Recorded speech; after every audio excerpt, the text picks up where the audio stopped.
Kesenjangan pendidikan menjadi topik yang masih perlu menjadi perhatian krusial di Indonesia sampai saat ini. Menjawab soal nomor 1A, kesenjangan sosial menjadi salah satu akibat isu sosial politik dan sosial budaya. Nah, pada artikel pendidikan ini, yang berjudul Kesenjangan Sosial dalam Mengakses Pendidikan di Bengkulu.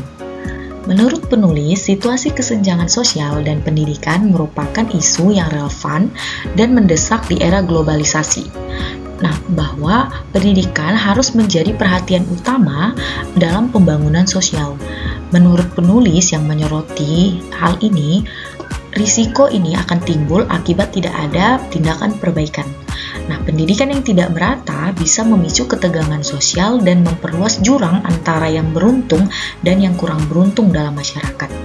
Nah, poin penting lainnya berdasarkan artikel adalah adanya faktor-faktor penyebab kesenjangan sosial yang meliputi yang pertama, kualitas sarana dan prasarana.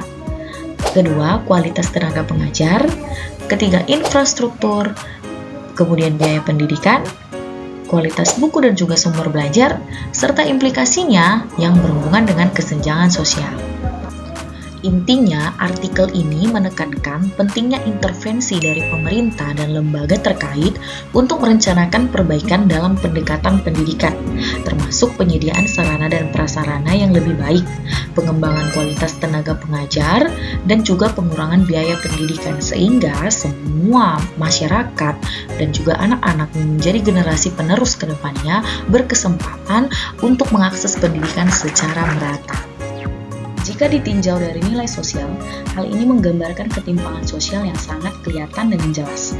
Siswa yang berasal dari keluarga cukup mampu akan mudah mengakses pendidikan dibandingkan siswa yang berasal dari keluarga kurang mampu. Nah, secara sosial politik, ini harusnya menjadi perhatian pemerintah setempat karena pendidikan adalah hak dasar yang diatur dalam undang-undang.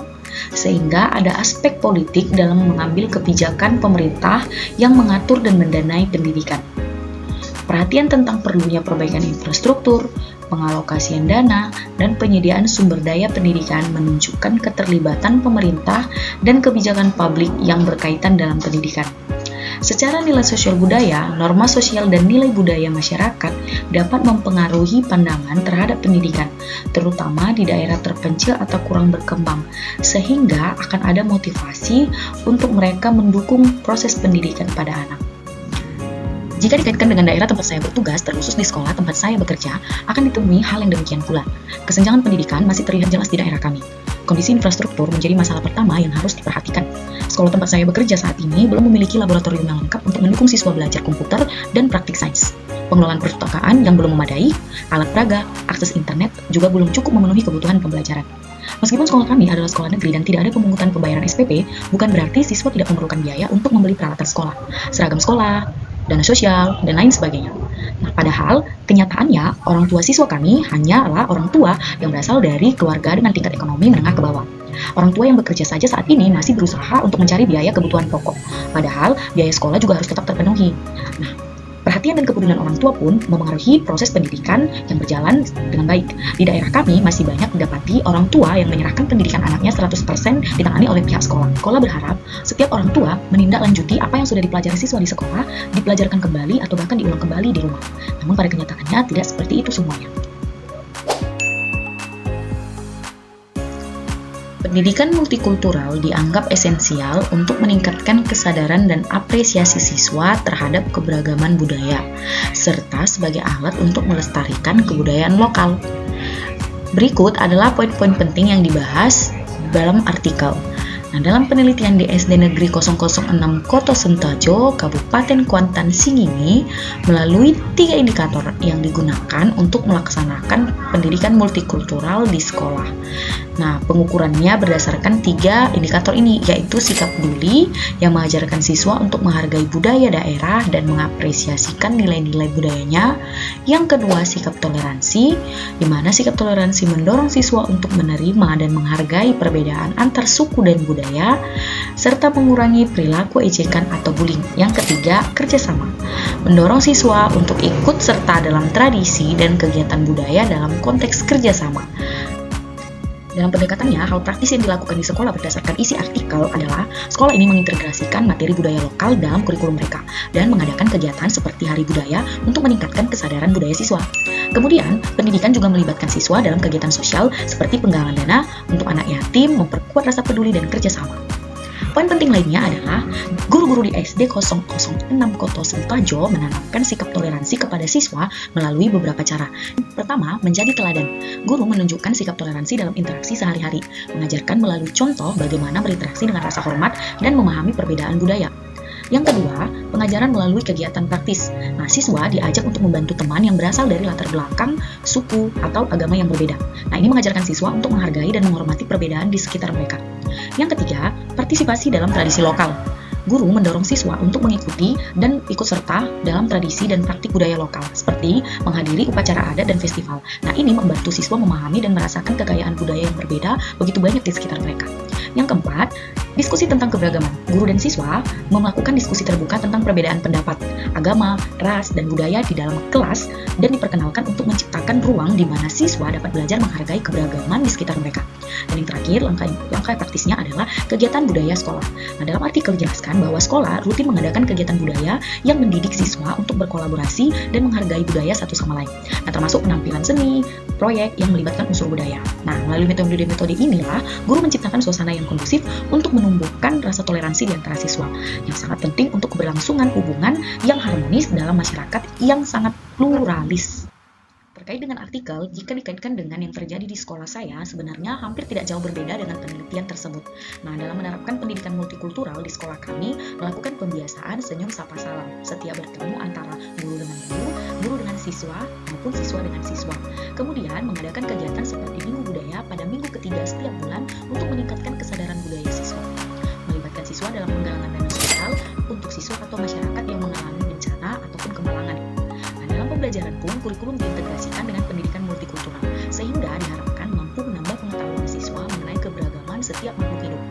Manusia adalah makhluk sosial. Hal inilah yang harus kita tekankan kepada siswa, bahwa manusia tidak dapat hidup sendiri. Mereka akan menghadapi perbedaan di setiap lingkungan mereka. Maka dari itu, dengan mengetahui perbedaan tersebut dan mampu menerima perbedaan, maka kehidupan harmonis akan dapat diterima oleh siswa.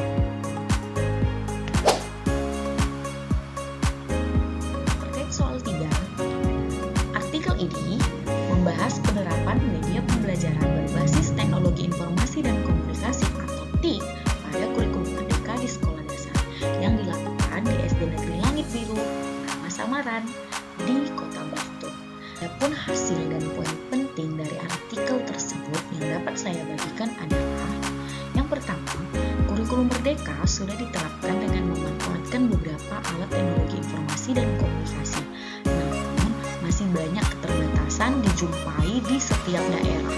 Nah, berdasarkan artikel, kendala yang dihadapi adalah masih banyak guru yang tidak mampu menggunakan media pengajaran yang lebih beragam dan interaktif, seperti menambah animasi dalam presentasi. Kemudian, waktu pembelajaran menjadi kurang efektif karena guru harus mendampingi peserta didik yang dapat dikatakan efektif 100% karena masih adanya keterbatasan baik dari siswa maupun dari gurunya. Namun, artikel ini juga memberikan solusi yang diusulkan. Nah, adapun solusinya adalah yang pertama, guru disarankan untuk mengikuti pelatihan tentang TIK untuk meningkatkan keterampilan teknologi mereka. Nah, mencari materi tambahan di internet dan menggunakan media pembelajaran berbasis permainan yang lebih menarik bagi peserta didik. Kemudian, solusi yang berikutnya adalah meminta peserta didik berlatih menggunakan aplikasi di rumah sebelum pembelajaran. Nah, jadi artikel ini menunjukkan pentingnya penyesuaian pembelajaran di era digital dan menekankan perlunya pengembangan keterampilan guru dan siswa agar mereka dapat mengoptimalisasikan pemanfaatan TIK dalam pendidikan. Jika dikaitkan dengan yang terjadi di sekolah tempat saya mengajar, sekolah kami yang terletak di daerah pedesaan dan kondisi saat ini adalah sekolah kami belum memiliki sarana prasarana yang mendukung untuk menerapkan teknologi informasi dan komunikasi dalam pembelajaran. Nah, meskipun pada kenyataannya sekolah kami memiliki fasilitas Wi-Fi dan hibah laptop dari pemerintah sebanyak 28 buah. Namun, fasilitas Wi-Fi ini tidak dapat menjangkau seluruh ruangan kelas yang ada di sekolah kami, serta terbatasnya perangkat yang dapat tersambung ke Wi-Fi. Nah, kendala yang kami hadapi di sekolah pun sama dengan yang telah dibahas pada artikel, bahwa masih terdapat beberapa guru yang belum menguasai penggunaan teknologi dengan baik. Karena ketidakmampuan ini, integrasi teknologi informasi dan komunikasi dengan mata pelajaran lainnya belum dapat berjalan maksimal. Nah, pembelajaran belum dapat dikatakan interaktif dan cenderung menggunakan metode ceramah. Sebenarnya kondisi ini diakibatkan dengan anggaran dana yang tidak mencukupi untuk pemenuhan dari infrastruktur ini. Begitupun dukungan dari orang tua siswa. Nah, dikarenakan kondisi ekonomi orang tua siswa yang bersekolah di tempat kami merupakan orang tua yang memiliki tingkat ekonomi menengah ke bawah, sehingga pengadaan perangkat gawai secara pribadi dan juga kuota internet secara pribadi belum cukup memadai. Sehingga hal ini mengakibatkan guru yang ingin memberikan materi tambahan melalui e-learning atau platform lainnya tidak dapat merata diterima dan digunakan oleh seluruh siswa karena keterbatasan dari sarana dan prasarana ini. Terkait isi artikel yang jika diartikan ke dalam bentuk bahasa Indonesia merupakan penerapan pendidikan multikultural dalam penguatan solidaritas komunitas di Indonesia, membahas pentingnya pendidikan multikultural sebagai dasar memperkuat komunitas yang ada di Indonesia. Nah, pendidikan multikultural menjadi hal yang urgensi. Artikel ini menjelaskan bahwa pendidikan multikultural sangat penting dalam konteks Indonesia yang pluralistik. Dengan memahami dan mengembangkan pendidikan multikultural, masyarakat dapat menjadi lebih toleran, inklusif, dan mampu menjaga kedamaian serta persatuan dalam keragaman. Beberapa poin penting yang disampaikan dalam artikel tentang penerapan pendidikan multikultural dalam memperkuat solidaritas komunitas di Indonesia. Yang pertama, memahami terlebih dahulu pentingnya pendidikan multikultural. Tujuan utama pendidikan multikultural adalah untuk mempromosikan toleransi, saling memahami, dan menghormati perbedaan di antara berbagai kelompok sosial dan budaya. Artikel ini merekomendasikan penggunaan model pendidikan yang inklusif yang dapat diterapkan di sekolah, seperti pembelajaran kooperatif dan juga teknik role-playing atau bermain peran. Dianggap sebagai metode yang efektif untuk mengajarkan nilai-nilai multikultural kepada siswa.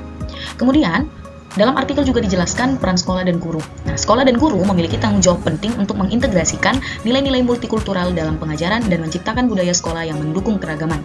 Implementasi pendidikan multikultural diharapkan dapat membantu mengurangi diskriminasi, mendorong resolusi konflik, dan juga menciptakan masyarakat yang lebih damai dan sejahtera. Penerapan nilai-nilai Pancasila. Pancasila sebagai dasar negara juga ditekankan sebagai nilai-nilai yang harus diterapkan dalam pendidikan multikultural, membantu menjaga persatuan di tengah keragaman. Penjelasan artikel dapat disimpulkan.